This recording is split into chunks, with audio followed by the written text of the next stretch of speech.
Muito bem, pessoal, estamos começando o segundo momento aqui dessa nossa revisão, a última unidade, as últimas aulas aqui no nosso curso de Geografia. Foi muito bom, né, pessoal? Bom, para quem ainda não sabe, eu sou o professor Jefferson, né? Prazer, estamos aqui já, né, nos apresentando e nos despedindo, porque hoje nós temos a nossa revisão, nossa aula 12, temos o segundo momento dessa revisão para a nossa avaliação desta unidade, essa unidade que falou aí sobre diversos assuntos relacionados à economia, relacionados a questões trabalhistas, e a gente vai rever alguns dos pontos importantes que nós comentamos aí ao longo das aulas, tá bom? Então vamos lá.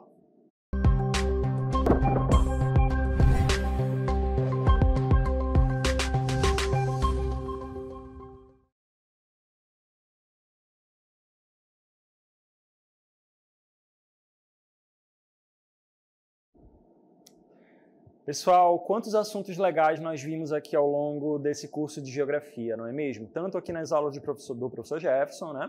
Quanto nas aulas do professor Ilbson, nós verificamos informações que aqui para a terceira série do ensino médio, a gente vai levar isso não apenas para a questão de vestibular, de prova, para conseguir nota. Muitas das coisas, pessoal, vocês, enquanto estudantes, vão levar de verdade para a vida, né? Compreender como funcionam as relações de trabalho no mundo, compreender como as empresas estão produzindo e como a gente, né, muitos de nós, vamos virar trabalhadores, né, de alguma empresa, de algum departamento, né? Como que funciona tudo isso? E também situações relacionadas aos problemas sociais que existem no Brasil e no mundo, né? Também é importante a gente reconhecer e tentar, né, entender os porquês disso estar acontecendo, as possíveis explicações para isso estar acontecendo, como é o caso da desigualdade social. Então, são temas que a gente considera muito relevantes para nós estudarmos aqui nas aulas de Geografia. Lembrando que, além, né, das aulas de Geografia, nós sempre precisamos fazer essa relação entre os outros componentes ali que nós verificamos das ciências humanas, não é mesmo? Tivemos o nosso Humanasverso aqui, com as participações dos professores de História de vocês, de Sociologia, de Filosofia, porque isso ajuda a gente a ter uma compreensão ainda maior sobre os problemas que existem aí no mundo, sobre o funcionamento do mundo. Por isso que esse início de curso, né, essas informações que a gente verifica em Geografia, aqui na terceira série do ensino médio, elas têm assim um papel fundamental, principalmente para o futuro de vocês. A gente tem essa noção, né, do quanto que é importante a gente reconhecer esses problemas, né? E é isso que a gente verificou ao longo dessas aulas. Nessa segunda revisão, pessoal, a gente vai relembrar algumas informações relacionadas, por exemplo, à desigualdade brasileira, né? Essa imagem que vai aparecer aí para vocês, ela é mais ou menos parecida com a imagem que nós vimos lá na nossa aula, né? Onde nós temos, numa mesma cidade, áreas que são completamente, né, devastadas ali, né, com condições de vida ali muito precárias, e ao mesmo tempo, na mesma imagem, a gente consegue ver prédios bonitos, né, com um perfil de pessoas que vivem nessa área, nessas áreas ali. A gente consegue reconhecer mais ou menos o perfil das pessoas que vivem em áreas diferentes, como essas aí que a gente está vendo nessa imagem, né? Como será que é o padrão de vida de uma pessoa que mora em um condomínio de luxo, né? E qual é o perfil de estilo de vida de uma pessoa que mora numa área de favela, numa área de zona de risco, né? Tudo isso é algo que a gente consegue observar nessa imagem, consegue observar passando pelas ruas de um bairro mais afastado do centro de uma grande cidade, né? Tudo isso é possível. A desigualdade social é uma triste marca do Brasil, né? Existe essa situação, infelizmente, é um assunto para ser estudado. Por incrível que pareça, em 2024, que é quando essa aula está sendo transmitida, a gente ainda precisa discutir situações como concentração de renda no mundo, né? E no Brasil também. O Brasil, ele é atualmente o país com a maior concentração de renda do mundo, dados de 2022, né? Na cartela que a gente estava vendo agora, aparecem dados da PNUD de 2019, quando o Brasil era a segunda maior concentração de renda. Mas esse número já atualizou em 2022, né, quando a gente observa aí uma quantidade muito maior de pessoas com uma renda nacional, com uma renda bem maior do que a grande maioria da população. A gente viu, inclusive, pessoal, na nossa aula, né, essa ideia de concentração de renda como se fosse aí, né, um grande bolo, como esse que a gente vai ver agora aqui, né? A gente verificou isso na aula e a gente sabe que se a gente fosse fazer uma analogia entre dinheiro, como se fosse um grande bolo, se a gente verificar como é que fica essa divisão, claramente, né, a grande maioria da população no mundo, mas esses dados aqui são do Brasil, né, a gente vê uma quantidade muito maior de pessoas concentrando ali os 40% mais pobres do Brasil com uma fatia muito pequena desse bolo aí, né, desse dinheiro, dessa renda, cerca de 10%. Né? Enquanto isso, quando a gente vai para outra ponta aqui, né, a gente vê uma situação completamente diferente. Né?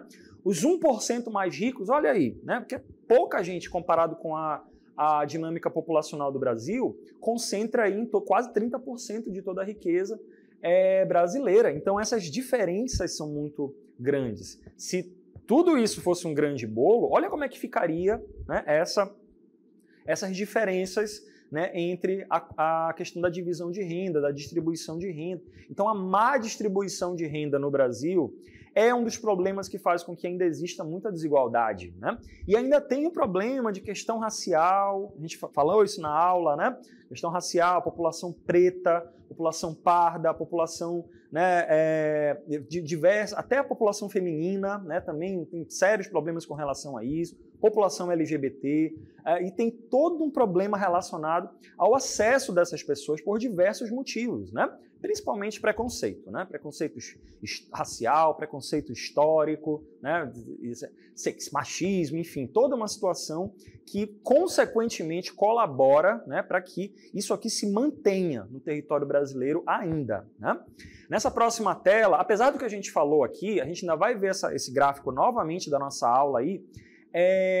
Historicamente falando, o Brasil ele passou por situações ali, né, onde a pobreza era uma coisa ainda pior. Se hoje em dia a gente ainda identifica problemas relacionados à desigualdade social, à concentração de renda muito forte, quando a gente olha, por exemplo, há cerca de 30 anos atrás, a quantidade de pobres no Brasil era muito maior, cerca de 34% entrava nessa categoria lá em 1992. Esse valor, ao longo do tempo, ao longo dos governos brasileiros, acabou acontecendo uma redução muito grande, né? Uma redução ali significativa, só que a gente observa que a partir de 2015, né, até mais 2017, de acordo com esse gráfico, a pobreza deu uma aumentada, mas aí a gente está com essa quantidade de pessoas em situação de pobreza, recebendo menos de um salário mínimo para poder viver. Então isso é como a dinâmica da renda no Brasil tem se mostrado. A gente inclusive fez essa relação, né, de que a pobreza ela tem uma ligação direta com as condições de educação da população. Né? A gente tem aí taxas de analfabetismo muito altas ao longo da história e essas taxas foram diminuindo, mas elas ainda existem. A gente viu na aula que a população idosa ainda tem uma parcela muito grande de pessoas analfabetas, e isso é ainda pior com a população negra e parda. Né? E de tudo isso reflexo de todos aqueles problemas ali que remontam desde a época da escravidão, então isso aí a gente já comentou, então é um problema muito complicado para se analisar até hoje. Né? A gente observa ainda que mesmo tendo muito avanço, sistema público de saúde, sistema de cotas, educação ali, acesso à educação, né, bolsas de incentivo, né, a gente tem ali programas de redistribuição de renda, houve uma melhora, mas mesmo assim, né, situações como essas diferenças todas ainda existem. Infelizmente, é assim que acontece e a gente ainda precisa estar discutindo situações como essa. Pessoal, outro assunto que a gente verificou que é muito importante é com relação ao trabalho. Uma das coisas que explica essa concentração de renda aí tão ruim é o acesso ao trabalho. Né? Tem pessoas que ainda sofrem aí com a questão do desemprego e a explicação para tudo isso já tem também todo um processo histórico, como a gente vai rever aí nessa tela agora. Com a evolução das fábricas na indústria, pessoal, historicamente falando, né, houve toda uma migração das máquinas, o trabalho humano foi deixando de ser importante, foi sendo trocado por máquinas. Então, os postos de trabalho em áreas que são cada vez mais automatizadas, ele deu assim, aumentou bastante esse problema, principalmente ali por volta da década de 70, quando a forma de produzir as coisas nas indústrias ela acaba se modificando, ficando muito mais eficiente, né? Tem uma organização, uma forma de organização industrial que a gente estudou aqui na aula, que é o toyotismo, né?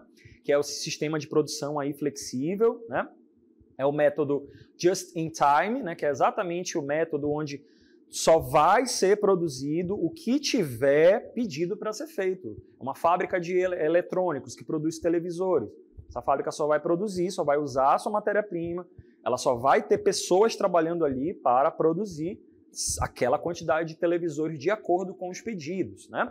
Um modelo não está mais sendo pedido, não está mais vendendo, então aquela empresa larga aquela produção, larga aquela linha, larga aquele modelo e vai lançando novas tecnologias, novos produtos. E isso sendo muito eficiente, né? Economizando matéria-prima, economizando também postos de trabalho, né? Tudo isso com essas características de produzir de maneira cada vez mais eficiente, porque uma fábrica produzindo de maneira cada vez mais eficiente, gastando o mínimo possível, é mais lucro que essas empresas vão produzir. Então a lógica tem sido essa, né? Tem avançado nesse sentido.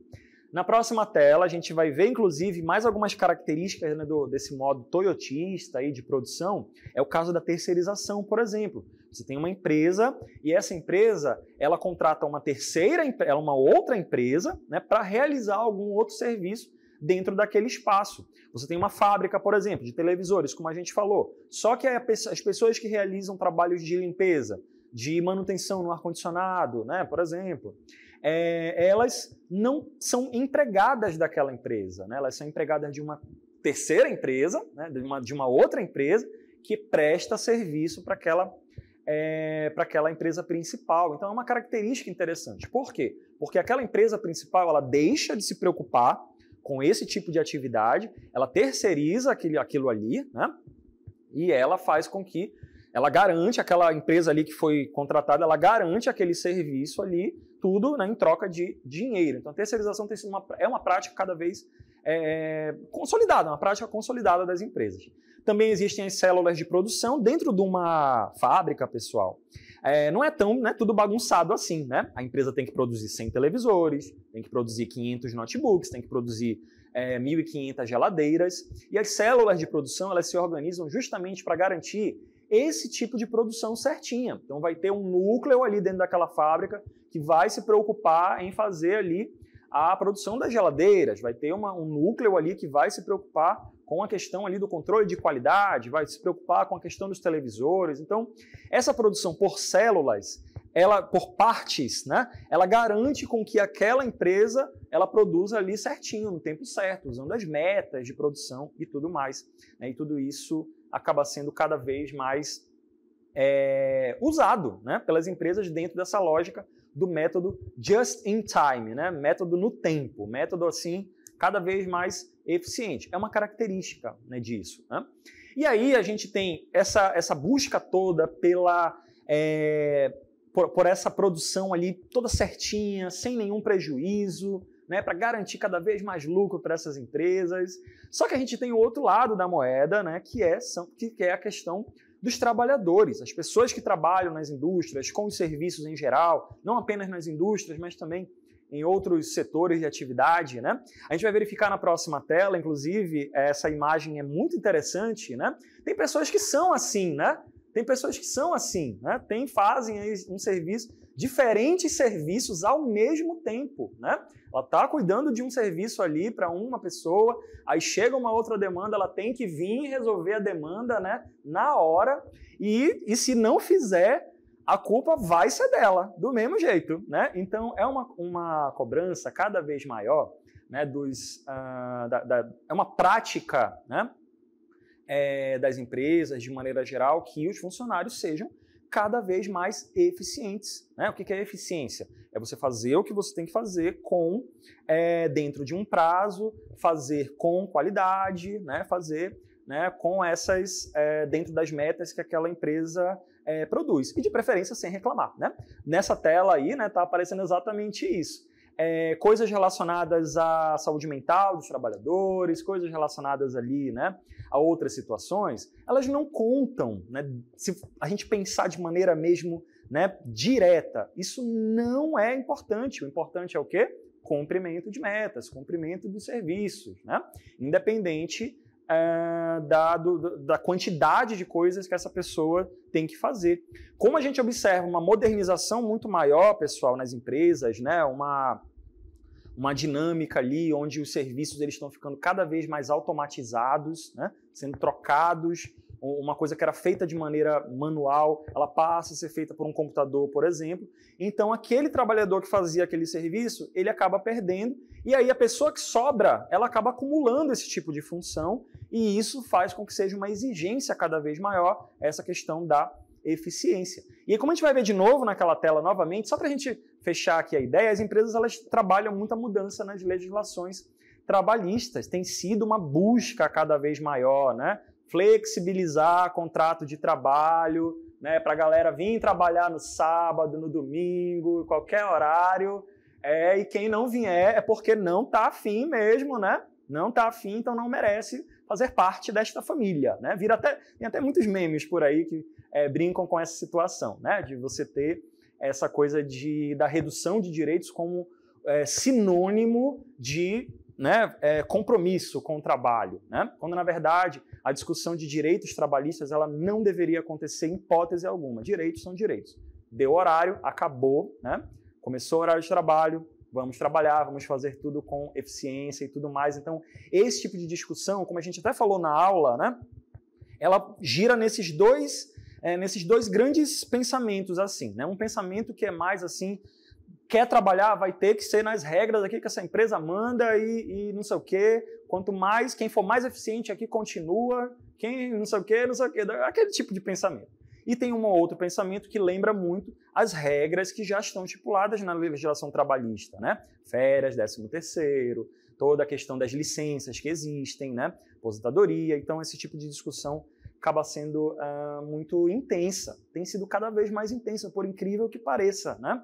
Pessoas que defendem redução de direito trabalhista tem sido cada vez mais forte. E esse tipo de discussão ainda está acontecendo aqui no Brasil também. A gente está falando aqui não é nem de Brasil, a gente está falando, né, de mundo, de maneira geral. Essa coisa da flexibilização das regras de trabalho. Na próxima tela, a gente está vendo aí que é uma tendência do mundo todo, né? É fazer com que as atividades que são mais complexas, que eram feitas ali de maneira, né, com a participação de várias pessoas, têm sido feitas por máquinas, né? Tem sido trocado e tem sido simplesmente trocada, né? Certas práticas que eram realizadas ali por várias pessoas, acaba sendo realizado apenas por uma, né? Muitos trabalhos ali sendo feitos por videoconferência, por exemplo, né? Até arte, gente, até desenhos, né? Desenho industrial, enfim, que era feito à mão ou usando um programa de computador, né? Mas era uma pessoa manipulando aquilo ali.